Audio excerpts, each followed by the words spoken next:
station. This is Houston. Are you ready for the event?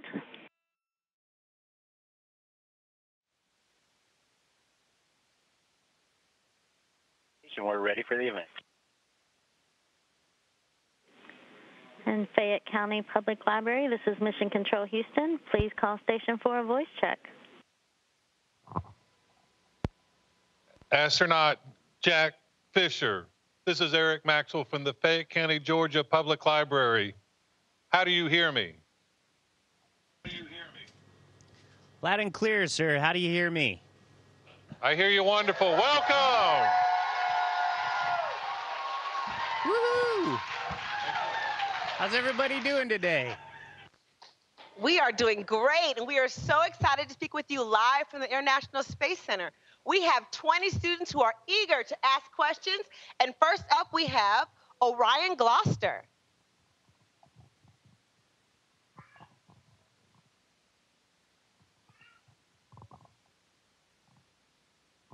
Will you go to Mars, and how long will you stay in space? Well, buddy, first off, that's a great name. That's actually the name of our vehicle that's going to take people to Mars. I think I'm going to be a little bit too old, but the class that we just selected and you guys, your generation, are going to be the ones that are going to go to Mars. Right now, our engines are a little bit slow, so it takes about 6 months to get there. And then you'd stay there a year, a little over a year, and come back 6 months. So it's 2.5 to almost 3 years that you would be gone from home. If we can develop a little bit faster engines, we'll get there and back a lot quicker, and more people can go. So I'm excited to just help make all the infrastructure so that your generation can do the exploring. Thank you. Okay. Next, we have Musa Zigley. What cool things do you see in space that you do not see in Earth? Oh my gosh, it's almost everything. You know, when you look outside, it's great because you get to see the Earth. It is so beautiful. The stars. Peggy and I, during a night pass the other day, actually saw a galaxy with the naked eye. So what you see is great, and then how everything behaves. I brought something for you. Even a slinky, just an ordinary slinky, it becomes almost alive in space. The way everything behaves, from your coffee to slinkies to everything, is just plain cool. That's cool, right? All right, thank you. Next, we have Clara Kiker.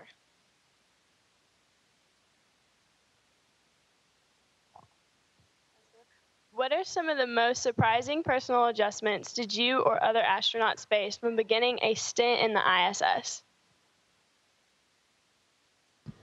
Well, so, since the blood doesn't want to stay in your feet anymore like normal, pulling down by gravity, then some people get congestion. We can even have vision problems because there's so much blood in your head, it kind of squishes the eyeball. Other people get, an upset stomach, or, their head kind of spins. I was lucky I didn't have any of those things, but you also have to learn how to fly, and you tend to run into things. So I have plenty of bumps from not doing so good at that at the start. And you got to get used to losing things because they just float away if they're not strapped down. So those are the biggest things that you need to get used to. Great. All right, next on the mic we have Janiyah Greer. Would you like to go to the moon?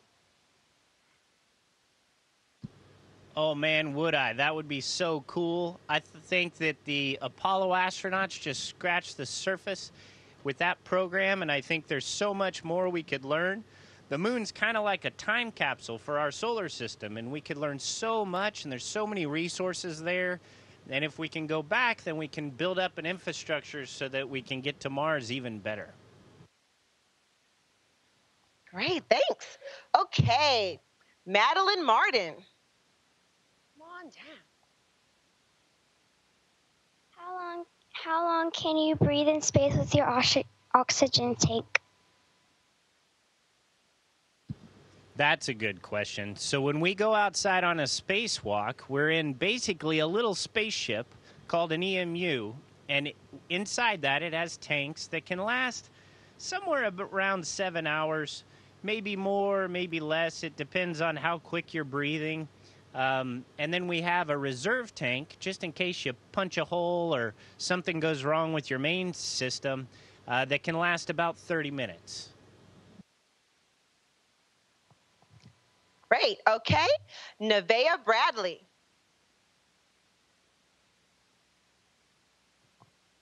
What do you eat? Is there a certain diet?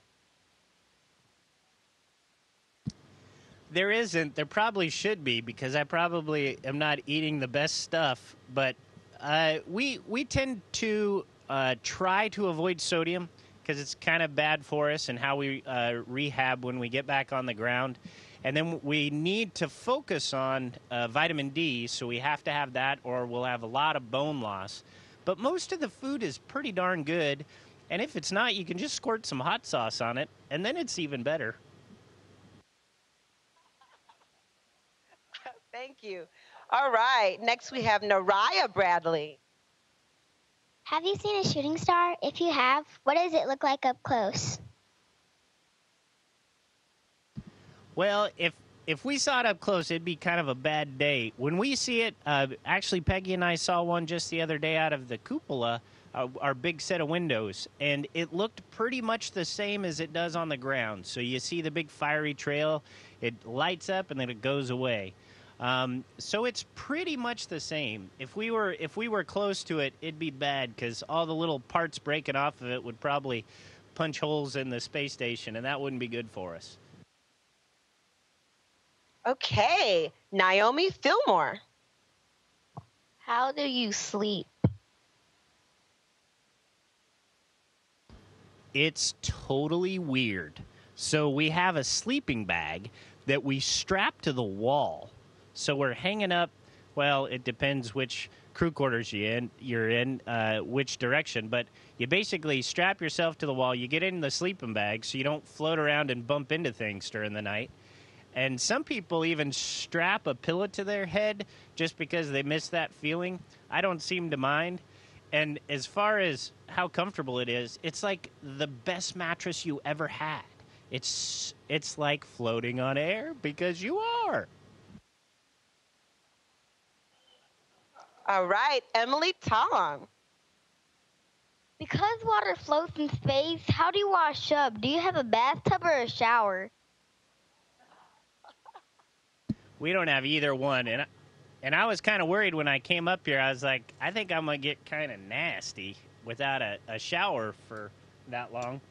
But it's not so bad. So they have these things in little kind of freeze-dried looking packets that we put water in, and we put hot water in, which is totally cool because it's like having a hot shower.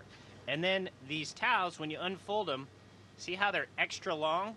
So that's so you can go behind your back and get your back, rub all, pretty much, you take a sponge bath with a super towel, and it's warm, and it has a little soap already in the towel, so you get clean, and it's pretty good. You actually don't stink so bad. Thank you. Okay, Brianna White. How long did you have to stay in school to become an astronaut? Well, I think I still am in school. Pretty much you never stop learning. Most of the astronauts have advanced degrees, so they did high school and college and then did some more. But if you want to be an astronaut, you really you need to find what you truly love and work really hard at it. And you have to open your mind to continually learn and get better. I've never stopped doing that, and I don't plan on ever stopping. Thank you. Next, we have Emily Athey. Do the astronauts ever get sick since they shouldn't be exposed to germs up there? That's a great question. It's pretty darn rare. because there shouldn't be germs up here. Every now and again, there's been people who broke what we call quarantine, where we kind of keep the crew isolated right before launch, or someone had a cold or something and they were inside among the people during quarantine, and then that came up to the station. But for the most part, it's very rare. We keep pretty darn healthy. We can't really take sick days, so we got to keep healthy, and typically we do. Thank you. Okay, this is Abigail Smith. What do you do when you're not in space? Well, so astronauts, generally there are 4 big things. We're training for the next mission, building that experience base to make sure we have the skills. We're working on the next generation of vehicles. We're helping with the operations, like working as a Capcom, the person in mission control who talks to the astronauts, or just going to meetings to support those operations.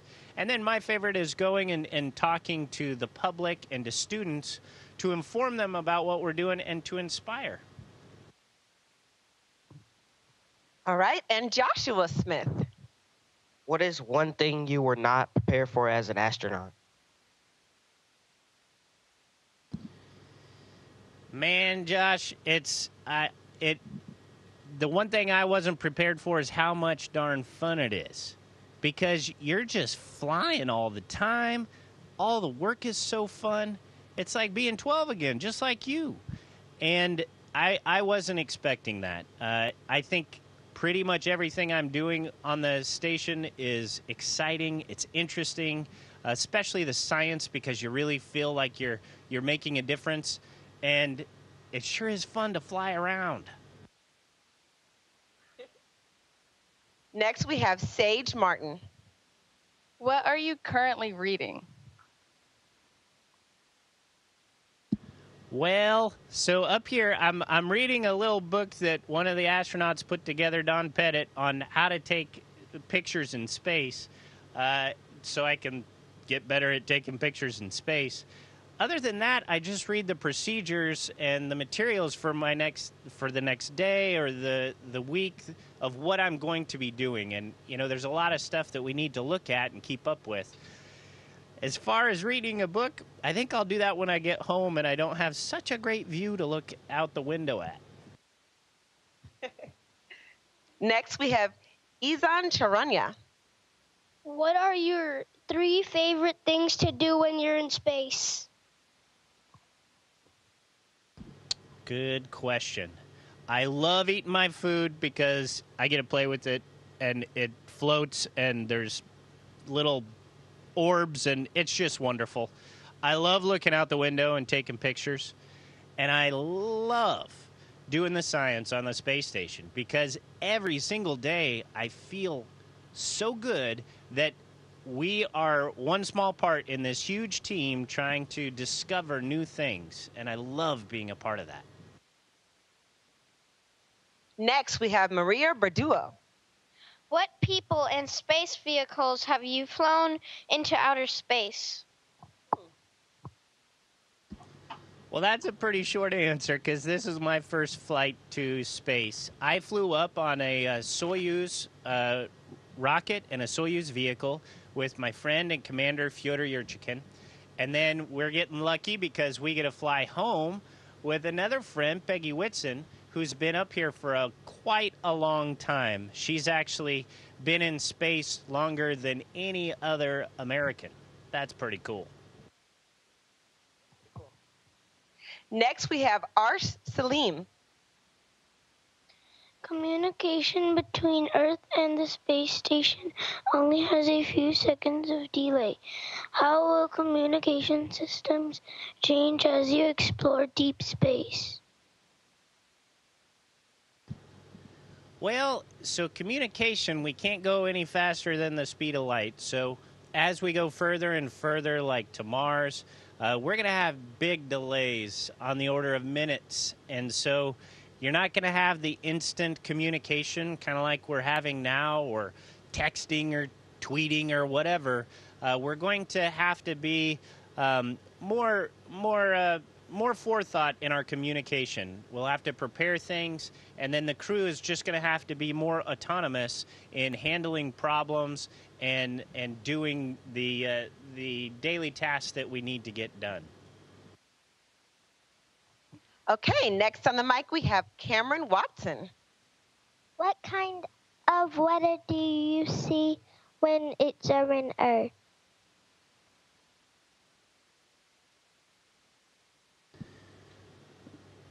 What kind of, I'm sorry, I missed that one. She asked, what kind of weather do you see when observing Earth?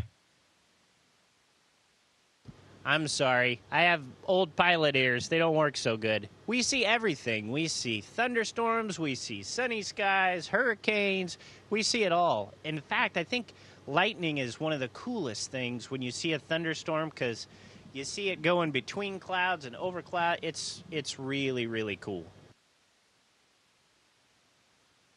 And now we have David Bradley. Is it true that time is slower in space?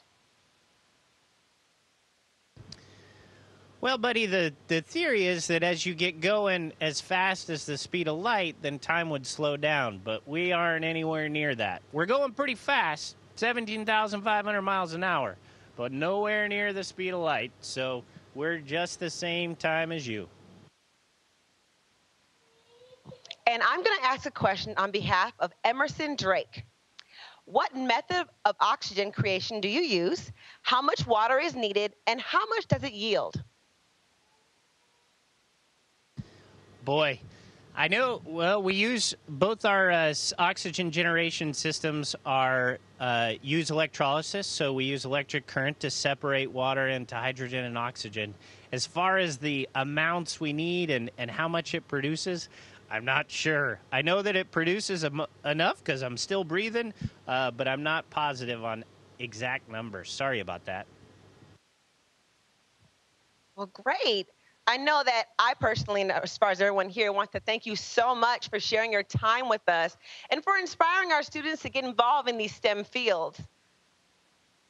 You know, it's been really exciting. I think we're all really excited to be able to talk to you out here. Hello, Jack. He has flipped out. Whoa. Good job. We're very excited that you're here, Jack. We were expecting 200, 300, or 400, and I think we made that expectation. We thank you so very much for being present here at Fayette County, the Fayette County Public Library, and yes, we are the best in the universe. We want to thank all our VIPs. Their names have already been called. We want to thank Niagara Water. We so appreciate everything. Outside, Jack, we'll be eating hot dogs. What else we have? Popcorn and a lot of other great things. Next door, we have the Fern Bank. Again, thank you so very much.